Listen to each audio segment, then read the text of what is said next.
शुभ मध्याह्न बच्चों। आइए अब हम लोग कबीर दास द्वारा रचित दूसरा शब्द पढ़ते हैं। पहला शब्द बच्चों हम लोग पढ़ चुके हैं, अब दूसरे शब्द पर पढ़ते हैं। संतो भाई आए ज्ञान की आंधी रे, भ्रम की टाटी सबे उड़ानी, माया मोह न बांधी, हिति चित्त कै दुई थुनी गिरानी, मोह बलिंडा टूटा, तिसना छान परी घरी ऊपर, कुबुद के भांटा फूटा। इन पंक्तियों में कबीर दास जी कहते हैं कि हे संतों, हे ज्ञानियों, हे मनुष्यों, अब तो ज्ञान की आंधी आ गई है, अर्थात भक्ति को, ईश्वर को प्राप्त करने की आंधी आ गई है। उन्हें ईश्वर को किस प्रकार प्राप्त किया जा सकता है, उसे बताने के लिए एक ज्ञान रूपी आंधी आ गई है। उस आंधी से क्या होता है बच्चों, वही बताते हैं। भ्रम की टाटी सबे उड़ानी, माया रहे न बांधी रे। कह रहे हैं कि उस ज्ञान रूपी आंधी से भ्रम की टाटी, अर्थात भ्रम की जो छाया रहती है बच्चों, घर के ऊपर जब छप्पड़ जिसे रखा जाता है उसे ही टाटी बोलते हैं। कहते हैं कि इस भ्रम के कारण जो हमारे ऊपर टाटी पड़ी थी, अर्थात अज्ञानता का जो अंधकार हमारे ऊपर पड़ा था, वो सबे उड़ानी, अर्थात वे सब उड़ गए हैं। ज्ञान की आंधी से सब उड़ गए हैं। माया रहे न बांधी रे। और कहते हैं कि उस ज्ञान की आंधी से अज्ञानता रूपी माया अब तो बधी नहीं रह पाई है। उस ज्ञान की आंधी से वो भी उड़ जा रही है। अज्ञानता रूपी माया वो भी हमारे मन से निकल गई है। भ्रम की टाटी पहले उड़ गई है, उसके बाद अज्ञानता रूपी माया भी अब तो हमारे मन में बधी नहीं है, वो भी उड़ गई है ज्ञान की आंधी से। आगे कहते हैं, हित चित्त की द्वै थून गिरानी, मोह बलिंडा टूटा। आगे कहते हैं, जिस प्रकार घर के छत, बच्चों आप लोग छप्पर देखते होंगे, टीने का घर या घास फूस का घर, उसके बीच में एक मोटी लकड़ी लगी होती है, उसी के ऊपर छप्पर टिकाया जाता है। दीवार और ऊपर छत के ऊपर जो लकड़ी रहती है उसी के ऊपर दीवार टिकाया जाता है, उसी को ही बलिंडा बोलते हैं। हित मतलब होता है बच्चों स्वार्थ, चित मतलब होता है मन, द्वैथुनी का मतलब होता है बच्चों जिस पर दीवार टिकाई जाती है उसके पिलर को थून ही बोलते हैं, अथवा उस खंभे को थून बोलते हैं। वही कहते हैं कि हमारे हित चित्त के द्वै थून गिरानी, मोह बलिंडा टूटा।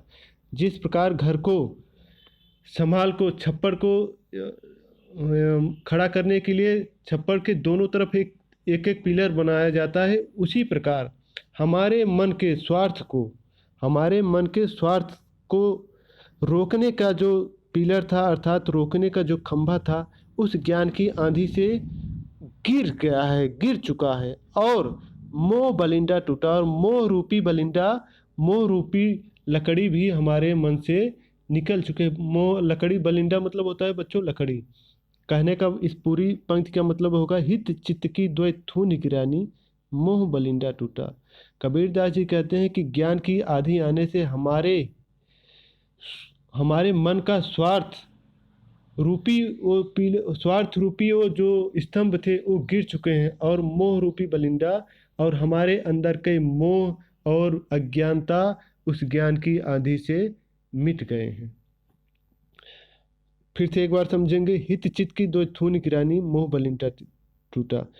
कबीर दास जी कहते हैं कि उस ज्ञान की आंधी से हमारे मन का स्वार्थ की जो टिकाने वाला जो स्तंभ था वो तो गिर चुका है। थूनी मतलब स्तंभ होता है बच्चों, हमारे अंदर के स्वार्थ रूपी मन का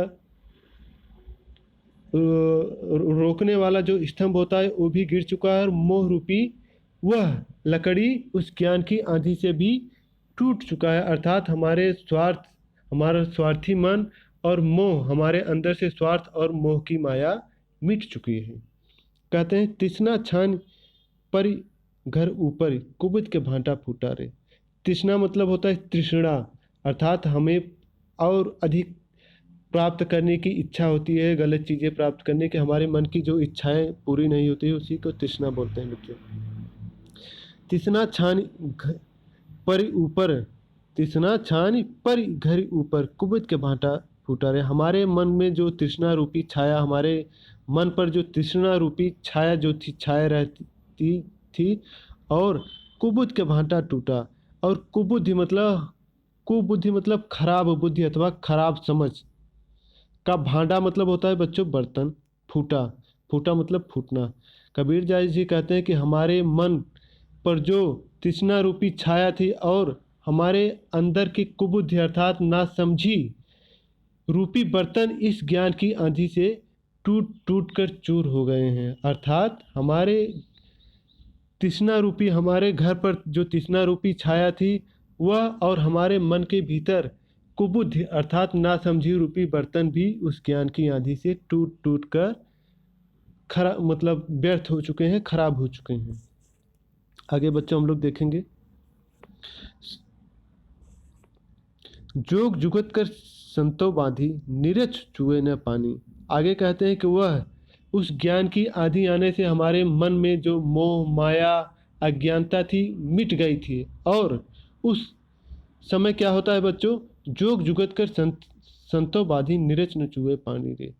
उस हमारे मन को शुद्ध करने के लिए, हमारे मन को निर्मल निर्मल करने के लिए इस संसार में के जो संत व्यक्ति हैं अथवा ज्ञानी व्यक्ति हैं, उन्होंने बहुत ही जोग जुगत अर्थात बहुत ही तरह तरह के प्रबंध करके इतना इतना मजबूती से बांध लिया है कि नीरज चुए न पानी रे। अर्थात हमारे मन को इतना शांत और हमारे मन को एकदम पवित्र कर दिया है कि उसमें अज्ञानता रूपी पानी भी नीरज मतलब बच्चों तनिक भी चूता नहीं। हमारे मन में ज्ञान संतों की ज्ञान की आंधी से हमारे मन की अज्ञानता और स्वार्थ बुराई सब मिट गई है। और उसके मिटने के बाद संतों ने इस प्रकार प्रबंध किया है कि उसमें अज्ञानता रूपी पानी थोड़ा सा भी आ नहीं पा रहा है।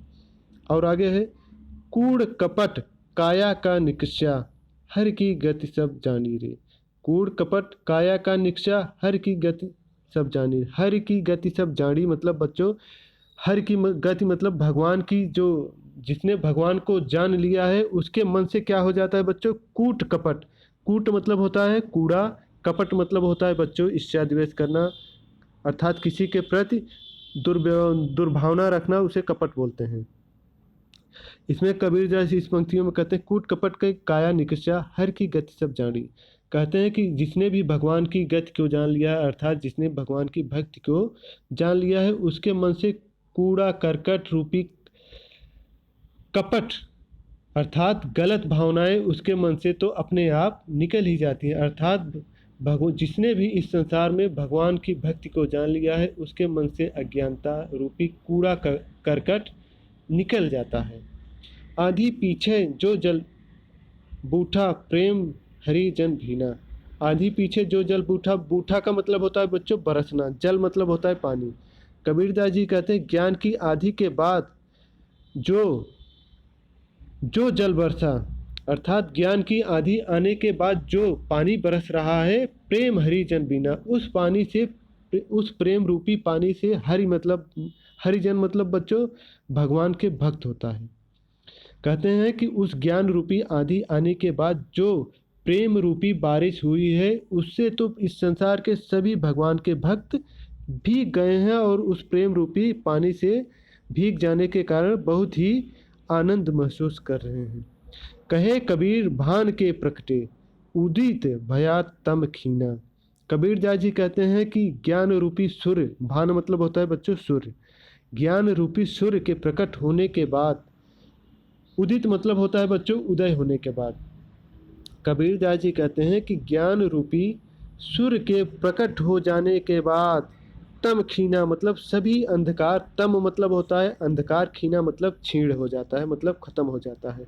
कबीर दास जी कहते हैं कि इस संसार में जब मनुष्य को ज्ञान रूपी, जब मनुष्य के अंदर, कबीर दास जी कहते हैं कि इस संसार में जब मनुष्य के अंदर ज्ञान रूपी सूर्य का उदय होता है तो उनके अंदर अज्ञानता रूपी सभी प्रकार के तत्व एकदम से छीण हो जाते हैं, खत्म हो जाते हैं। आगे बच्चों हम लोग देखेंगे इसमें भावार्थ क्या है। यहाँ कवि कहता है कि जब ज्ञान की आंधी आती है तो सांसारिक भ्रम रूपी बांस की टट्टरों अर्थात छप्परों को माया रूपी रस्सियाँ बांध कर नहीं रख पाती, वो ज्ञान की आंधी में तिनके की तरह उड़ जाती हैं। सांसारिक भ्रम की छत को सहारा देने वाले स्वार्थ और लालच रूपी खंभे भी ज्ञान की आंधी में गिर जाते हैं। इसी तरह सच्चा ज्ञान मोह रूपी सांसारिक बंधन का भी नाश कर देता है। एक एक करके सभी सहारे हट जाने की वजह से तृष्णा रूपी छत भी धरती पर आ गिर गई है और इसी वजह से कुबुद्ध रूपी बर्तन भी टूट गए हैं। इसके बाद साधु संतों ने अपनी योग साधना की कड़ी मेहनत से एक बहुत ही मजबूत छत का निर्माण किया, जिससे अज्ञान और सांसारिक मोह माया रूपी पानी की एक बूंद भी नहीं टपकती। इस घर में मनुष्य भटकने के लिए कोई राह नहीं है। यहाँ केवल अध्यात्म और प्रभु की भक्ति एकमात्र है। आगे कब कहते हैं, ज्ञान की इस आंधी के बाद ईश्वर प्रेम की मधुर जल हर मनुष्य को भिगो देती है और उसके मन में सारे मैल मिट जाते हैं। फिर जब ज्ञान रूपी सूर्य का उदय होता है तो हमारे अंदर स्थित सारे अज्ञानता के अंधकार का अंत हो जाता है। बच्चों, इसको हम लोग यहीं समझेंगे। अगले वीडियो में हम लोग क्वेश्चन आंसर देखेंगे। आज का वीडियो देखने के लिए बच्चों धन्यवाद। जो भी चीज़ें आपको समझ में नहीं आ रही हैं कमेंट में आप लोग बताएंगे, उसे हम बताने का प्रयास करेंगे। वीडियो देखने के लिए धन्यवाद बच्चों।